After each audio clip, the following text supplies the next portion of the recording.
It's time again for the Throttle Up Leadership Podcast with Dr. John Dentico.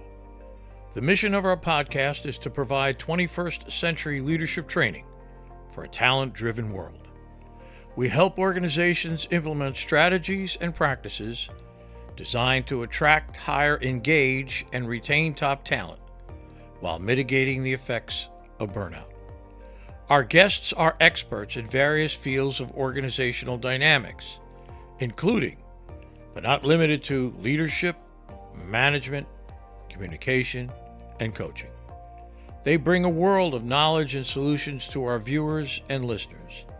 I am sincerely grateful for their participation and ideas. So let's dive in. And if you enjoy our podcast, please like, share, and subscribe. We genuinely appreciate your support.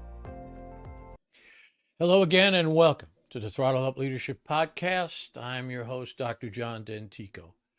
With me today is Josh Perlman. Josh is a seasoned business executive with over 20 years of experience in shaping resilient businesses across various industries. He has held executive roles including CEO, COO, President, and Senior Vice President, with expertise in operations, sales, and product development management.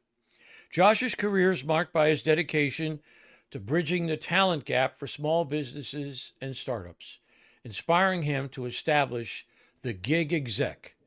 His mission is to make senior-level executive experience accessible to small, innovative companies and family businesses, not just tech startups and large corporations.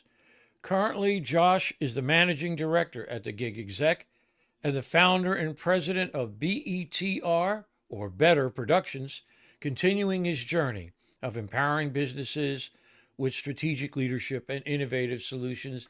I am pleased as punch to have Josh here with me today. Josh, how are you today? I'm doing great. How are you today? I am doing well.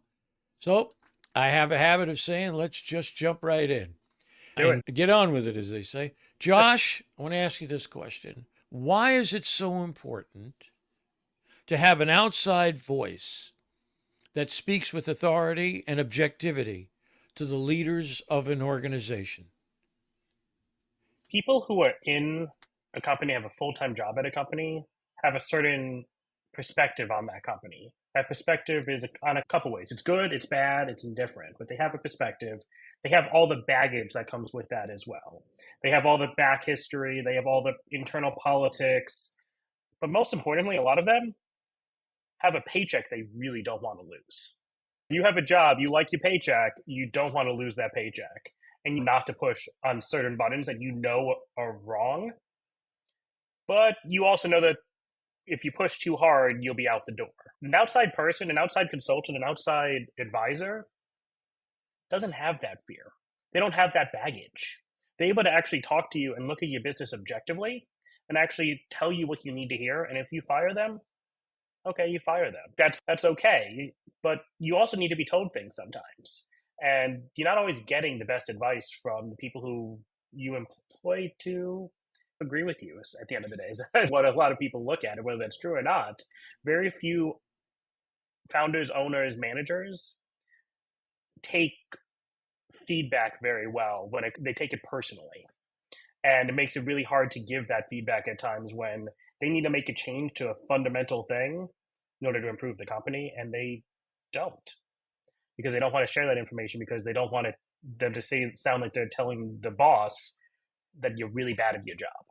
Which is not what they're saying, but that's how it's heard, right? People have a tendency to hear things the way they want to hear things. So I agree.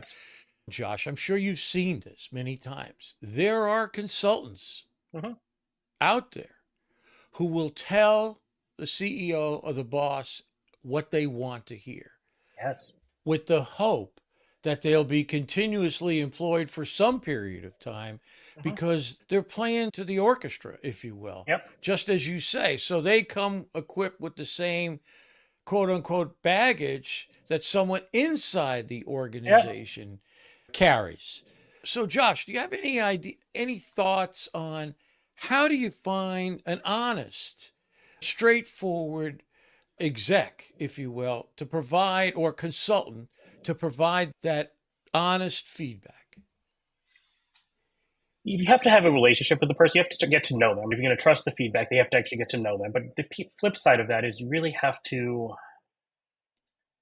You're right. There are a lot of consultants out there who look to get a job forever. And part of that conversation is, without directly asking them, it's what do you see the timeline on your engagement being? Ask them that question. Because my answer is, let's do the first 3 months and then let's talk about it. Is it working? Is it not working? I should not be engaged with your company on any kind of regular ongoing basis much longer than a year to 18 months. After that, it really should be like either move to a board seat or move to like the occasional, I'm just going to call you every now and then.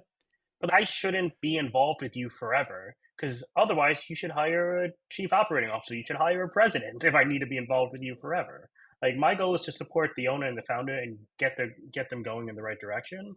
I don't want a full-time job with you. And I'm going to be very honest with you about that. And I'm not looking for this to be a forever paycheck.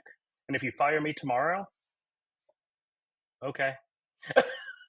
Yeah, I appreciate that. I've always tried to be honest to the core. That's what they want. That's what they are paying for. In fact, it's one of the reasons why I'm a huge believer in strategic thinking versus strategic planning. Okay. The idea being, in strategic planning, you look to find answers to questions that the CEOs and the senior leaders in the organizations have devised. Mm-hmm. And in strategic thinking, you're looking to make sure you're asking yourself the right questions. Yes. Because if you're not doing that, you might as well be rearranging deck chairs on the Titanic, because nobody cares where the drink trolley is if you have a gaping hole in the boat. Yet, as you say, many times inside the organization, people won't look down and say, we have a gaping hole in this boat here. Mm-hmm. And we need to pay attention to that. Any reflection on that at all? That's exactly it. One of the things that I often get asked to do is, and this is not what I'm publicly brought in ever to do, but one of the things an owner often says is, do I have the right people in the right seats right now? Because I have a lot of people, but are they the right people? And are they doing the right job? Because what job should that person be doing? And I'm not saying to get rid of people, but I'm saying to like realign responsibilities. And because some people are really good at some things and not good at other things. And because a title typically says, I do all of this, someone who's not good at this half, but amazing at this half, gets saddled with half the job not working really well. So I often get looked at, how do I rejigger that with who you have to empower them to do a better job and move responsibilities around to do a better job? That's something that internally is really hard to do, because everyone, again, has their internal politics, their friends, they go out, they've gone to baseball games together, they've gone out drinking together. It's really hard to look at that person and say, you are really bad at this 30% of what you do. You are amazing at 50% and you're okay at 20%. It's really hard to do that to your friend. Right. It's easy to do that from the outside, and taking the time to do that from the outside is what's important. I also see a lot of consultants who promise immediate results. I will make all the changes to your company in 30 days. If I make all the changes to your company in 30 days, I am going to destroy your company. I'm going to rip your company apart, and not in a good way. You have to get to know the company. You have to get to know the people. You have to get to know what's at the core of that company, because that's what actually matters to most owners. That company, most likely, most people, if they're lucky, will found one successful company. Yeah, that is their legacy. Right. Never tell a person that baby's ugly. Like, you have to figure out a way to figure out how to have that conversation of how you can make it a little bit better, because that is the legacy. And that's how they look at it. That's how they treat it. That's not how their employees look at it or treat it, because it's not their legacy. Right. And bridging that gap is really important to try to figure out how to do it. One of the things, for example, about making change is that it's a learning exercise, right? You have to, we're going to make change. We're going to make this change. And everybody, I think, sometimes expects it to be so smooth and silky and, oh, it's just going to be great. And the answer is no, it's just a learning opportunity. You got to learn Yes. your way through the issues and the problems Yes. so that you can say, listen, we've learned from that. The next time we do this collaborative, if you will, effort, Hmm. we can save ourselves some time if we do this and this. But in the end, the process worked. The Yep. process is a valid process. So Yes. I agree with you. I think people want it to be simple and quick, and it's not. It No. takes time and it takes a lot of work. Let me Going move back on. to your original question, like Go what ahead. you said there was like one way to how do you find this person? If they are promising you quick results, you're going to get not the results you want. Like you look for somebody who's looking to have a figure it out with you, not someone who's looking to impose their will on the company and promise you the world they're not going to deliver. This is a humorous way, if you will, of looking at it is organizations have to understand, senior leaders in the organization have to understand that they're not hiring Jedi Knights. Okay. They're hiring Yodas. Mm-hmm. That they're hiring people who are going to help me and the people here come to an understanding of what it's going to take to, let's say, make change in the company. And I think that's a piece of advice that I've picked up along somewhere along the line. I'm not here as the Jedi Knight that's going to save you. I could probably stand Yoda's watches. I could probably do that. But the goal here is to be the advisor so Yes. that, and again, I'll use another cliche. I'm not here to give you a fish. I'm here to teach you how to fish. Yes. And that's what I think a real value of a consultant Yes. is to say, here's the process you might want to try. Yes. And I think it will take you further down the road than where you're going right now. So, Yep. Josh, let me ask you this next question. Yeah. I'm sure you've seen this 1,000 times. Can you characterize the 3 biggest mistakes startups make as they ramp up their businesses for growth? Bad hiring. And bad hiring isn't always what you think it is. Bad hiring isn't necessarily hiring a bad person. It's hiring too fast or hiring too slow. It's not making a decision on who the right person to hire is and dragging out a hiring process for 2, 3, or 4 months. One of the biggest mistakes I make is just that comes back to another underlying problem is they can't make a decision. Is at the end of the day, there's so many options in front of them. They think they know what they're going to do. And when it actually comes time to make a decision, they get stuck in paralysis and they can't actually make a decision. And I'm a big fan of, and I will stand by this until the day I die. I would rather be moving forward in the wrong direction than standing still looking around. I can fix myself if I'm making a mistake. You can course correct, you can move forward, you can learn something and move in a different direction. Standing still is a waste of time. If I'm moving forward in the wrong direction, we will catch it, we will fix it, but we will have learned something. And we'll have learned something we would have never learned standing around, scratching our heads, looking at the problem forever. So I think that's the big thing that a lot of founders get stuck in is they see all these directions and they can't pick one thing, do it really well to start. I agree. I think that, again, it's a learning process. Again, and I know these. How many times have you been in a meeting where all you do is talk around the subject? Yes. People talk around, they go around. Nobody wants to make a call. Nobody wants to make the decision. You just go round and round. Nothing gets finalized. And then they can't understand why they all of a sudden they're in trouble in this particular area because they're so afraid that someone will come back to them and say, what a terrible idea that was, or what a terrible hire that was. What were you guys thinking? Instead of saying, you know what, we made a mistake, we'll fix it. Yeah. What's the saying? Hire quick, but fire just as fast, or something like that. Hire somebody fast, get them in, get them started. But if it's not working out, don't hang on to them forever either. But make a mistake, learn from it, move on. But if you don't make mistakes, you're not trying hard enough. The other thing, there's another side to this that I learned this when I was a naval officer. And that is this notion of grow your own. Meaning, give me somebody with a good attitude, somebody who wants to learn. I'll teach him to do anything.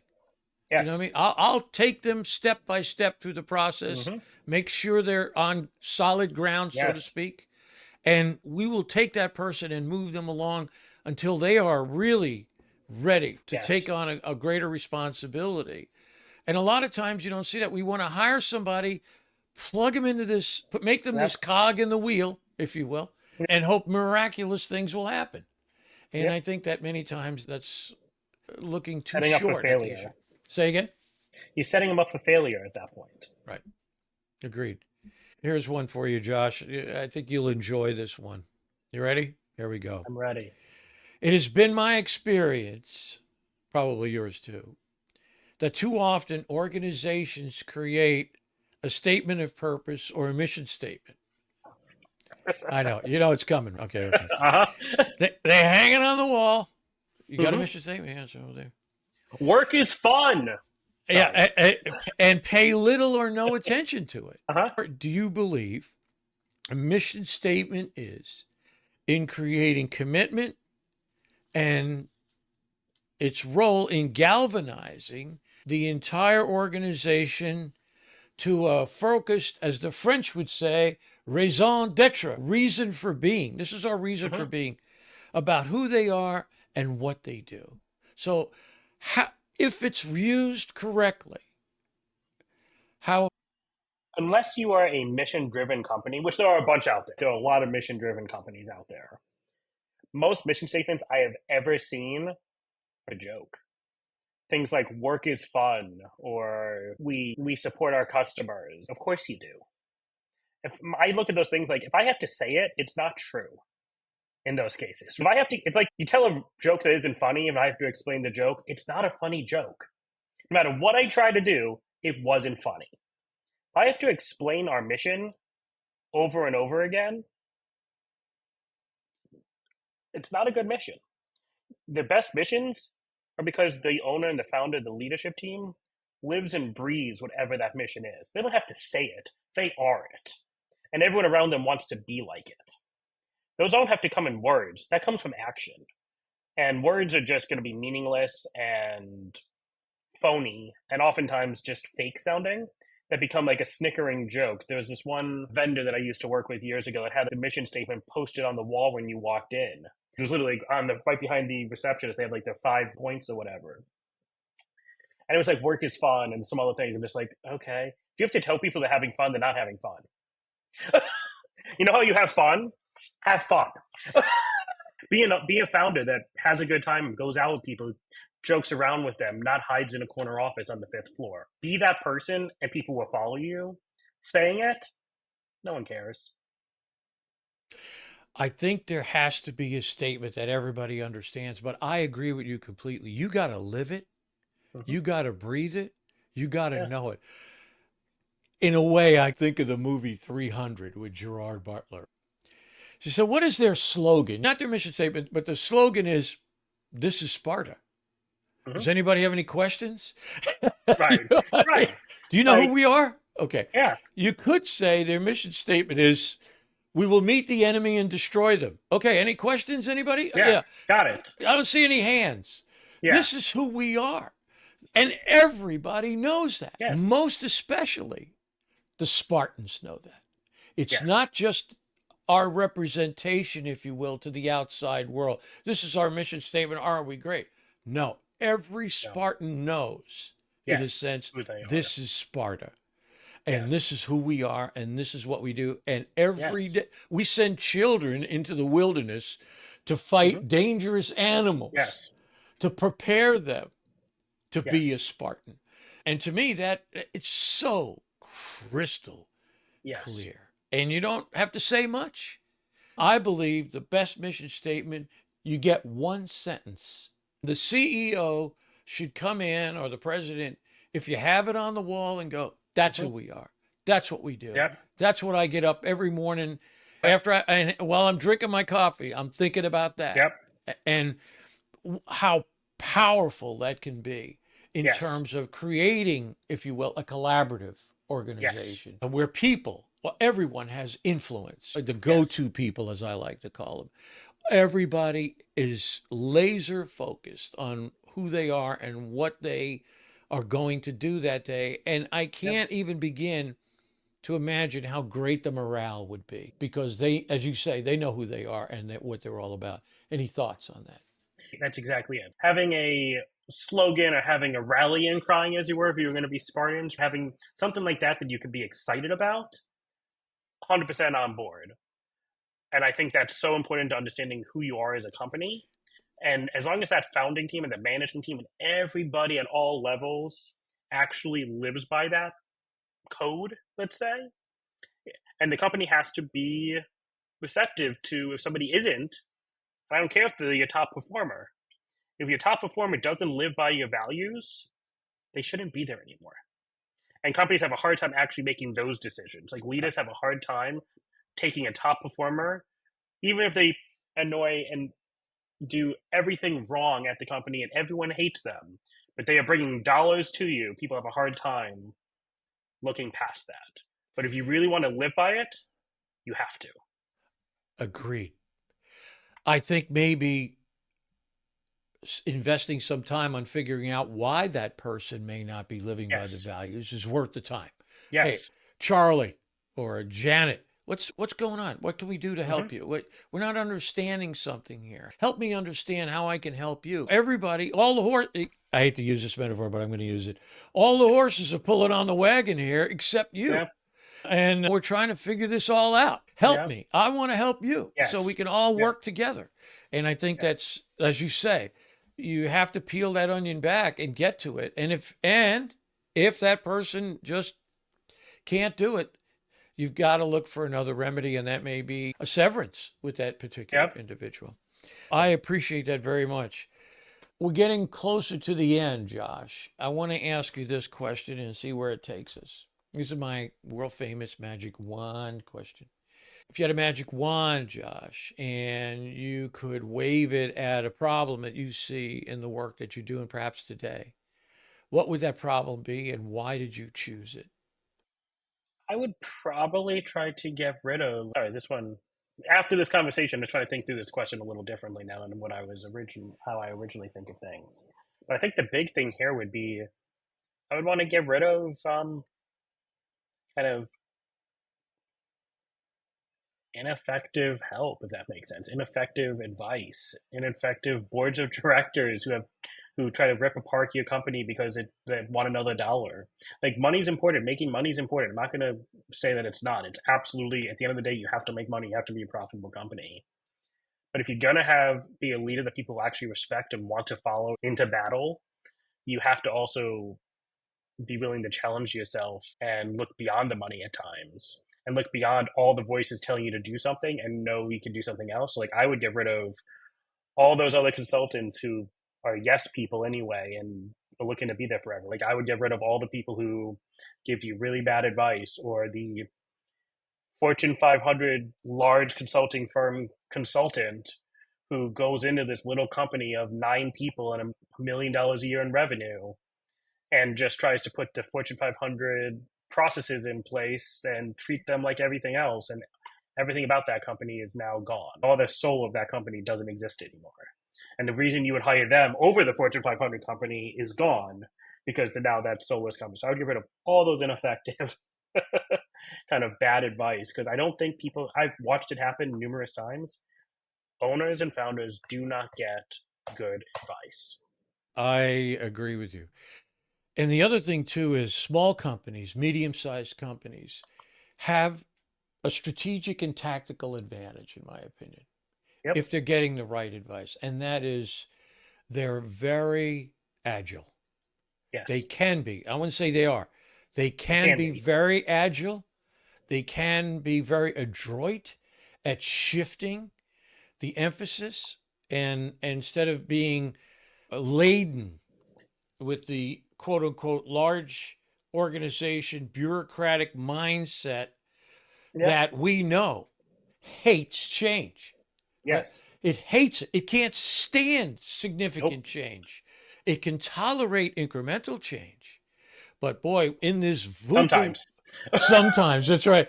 In this VUCA world we live in, volatile, uncertain, complex, ambiguous, Small to medium-sized companies can move very quickly if they've got the Yes. right advice, the right folks, and they're not afraid to make those changes. And by what? Relying on your good people in the organization to help you get there. Give me some thoughts on that, Josh. That's exactly right. Like you need to rely on the people around you. You have to build out that support structure for you as a company. Small companies, medium companies.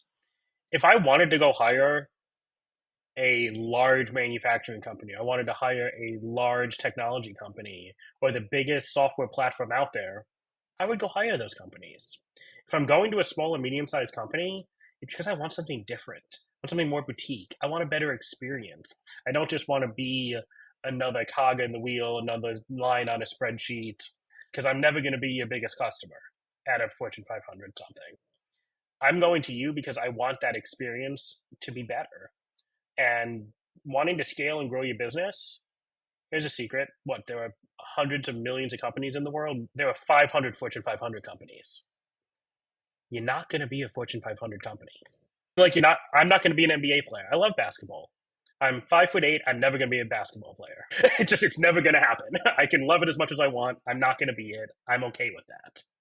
You're not going to be a Fortune 500 company, but you also shouldn't try to pretend like you are. Right. I agree. The foundation of my leadership model is based on one thing, and that one thing is contribution. The idea being, hey, look, we got a problem. I don't have a solution. Has anybody got any ideas? Where's the ideas going to come? Can you Yeah. help me? Can you help me figure this out? And I think it's so important that you build that into an Mm-hmm. organization where people can fully participate. Because for me, Yes. meaning is the single greatest motivation factor on earth. And that's what small and medium-sized companies, I think they have an advantage there, that they can help create meaning for the people that work there. Like you say, I'm not going to be in a 50,000 person company Yeah. where you're just a number almost at times. If you're a member of a 100 and 150 person company that's doing real well, there are Yeah. going to be opportunities where I can grow, where I can do great things and truly contribute and own it, if you will. Yes. Own and take and become engaged. And we read about this Yes. all the time, the lack of engagement, the lack of Mhm. ownership. If you want people to take ownership, you got to make them owners. Give it to them. And I'm not talking about stock market here. I'm talking about No. ideas, the Yes. participation, involvement Yes. in the decision-making process. And I think that's so very important. Any thoughts? There aren't enough owners out, or founders, or managers, or leaders out there who will say the words "I don't know" to people who aren't maybe their significant other. Maybe they're never going to say it to a board or someone above them. They're never going to say it to the people below them. They can't. I can't admit I don't know something. But the reality is, when I've done any hiring in the past, it's always been to hire for things that I know, but I'm not the expert in. I always say, I know about a lot of things. But if I'm the smartest person on any topic in a room, something is wrong. I know enough to be able to challenge and improve an idea. I know enough, I can throw out an idea that I know is not the idea, but I know to get the juices going, and they'll twist it and morph it and work on it. And before you know it, they have created a great idea. But I know enough to throw that out to them. But you have to start with, I don't know the solution to this. I have no idea. I don't know. Do you? I don't know the answer. What do you Most got? people won't say that. Most people won't say that. What do you got? Hire people who are smarter than you and let them be great at what they do. Don't try to micromanage them. Don't try to be all over them. Let them see what happens. Let them support them, give them ideas, give them boundaries. But, hire good people that are smarter than you in areas that you need help with and seed that area to them, right? Be like, I need you to own this because I don't know this. Right. That's why I need you to just own this whole thing and support this part of the company for me. It's a simple formula in some respects. I believe that the job of leaders today is to create an environment where people come to do their best work every single day. If you can do that one thing, if you can create that environment where everybody is coming together and working together, collaborating, where the information, there's high levels of mutual trust, where the information flow is unhindered, back and forth. You've created something incredibly powerful. And it may mean that you have to admit every once in a while, I made a mistake as the leader. Yeah. Yeah. I tell people all the time when I've done that in the past in my business life or in my military career, I said, I made this mistake. I screwed this up really bad. But I'm going to go fix it. Yeah. And people gathered around me and said, oh, don't worry about it. Don't worry about it. Yeah. We got it, man. Don't worry. It's okay. Yeah. We'll get it. We'll fix it. And so I've never been hung out to dry. Just recently, I was working on a project where, by no fault of its own, there was just massive oversight by literally everyone on the project made a mistake and just missed something, forgot about something. It happens. And I got all the people I needed into a room, walked to the room. I said, this is going to be awful. I can't tell you how this happened. I missed it. It's my fault. I need all your help to figure out how to fix it now. And we locked ourselves in a room for 2 hours and left with a plan that worked. Right. That fixed it and moved everything on. It was, no one liked it, but everyone did it and supported me and supported the project and got it done. Hey, I don't know how everyone missed this thing for the last 2 months, but here we are. Let's figure it out now. And that happens more times than not, that a lot of people think it won't happen. No, that's how it's supposed to work. Yep. That's how it works. Yeah. Because you've humanized yourself to them. You've created trust because you've admitted your own shortcoming or the mistake that was made. And people recognize that could be me. And someday I may need to correct a problem. And I want them to help me. I sure hope everyone helps me when that happens. Exactly right. So I appreciate it. Listen, Josh, you've been a great guest. I appreciate your time today, really. I know you've got a busy schedule. Thank you for being here on the Throttle Up Leadership Podcast. I wish you all the success in the future. Thank you again, and you have a wonderful day. Thanks, you too. Have a great day. Thanks for having me.